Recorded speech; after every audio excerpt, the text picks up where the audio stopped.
Bonjour à toutes et à tous, c'est toujours un plaisir renouvelé de vous retrouver pour parler de protection de l'enfant pendant cette période de confinement. Nous avons démarré notre second thème de protection. Il s'agit de la communication sur le Covid-19 et le confinement avec l'enfant. Aujourd'hui, nous discuterons de la deuxième étape de cette communication, à savoir l'objectif de cette communication sur le Covid-19 avec l'enfant.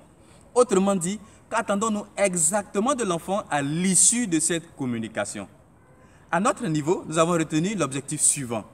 Permettre à l'enfant d'acquérir les connaissances nécessaires pour se protéger du Covid-19 et participer activement à la lutte contre le Covid-19 par la sensibilisation de ses pairs. Mais pour réussir à se positionner comme agent sensibilisateur, il est nécessaire pour l'enfant d'acquérir un certain nombre de connaissances. À titre de connaissances, nous nous attendons à ce que l'enfant soit capable d'expliquer les gestes barrières appropriés et surtout adaptés à un contexte précis. Il devra par exemple être capable d'expliquer qu'il faut se retirer les chaussures et les exposer à l'air libre pendant quelques heures lorsque nous rentrons du supermarché et se laver automatiquement les mains à l'eau et au savon. Il devra également être capable d'expliquer qu'il faut limiter au maximum ses déplacements. Cependant, s'il est contraint par exemple de se rendre à la boutique du quartier, il lui faut se munir d'un max de protection. Et surtout, garder une distance d'1 mètre entre lui et ses camarades lorsqu'il les y rencontre.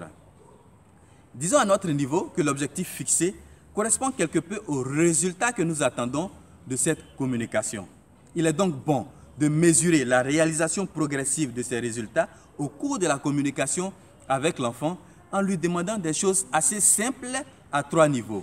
Au niveau de la protection individuelle, protection communautaire et au niveau des symptômes de la maladie à Covid-19. Au niveau de la protection individuelle, demandons-lui par exemple de citer 3 bonnes pratiques qu'il adopterait pour se protéger du Covid-19. Au niveau de la protection communautaire, demandons-lui de citer au moins 3 bonnes pratiques qu'il adopterait lorsqu'il se retrouve à la boutique du quartier ou au supermarché et qu'il y rencontre ses amis. Demandons-lui enfin de citer au moins 3 symptômes de la maladie à Covid-19.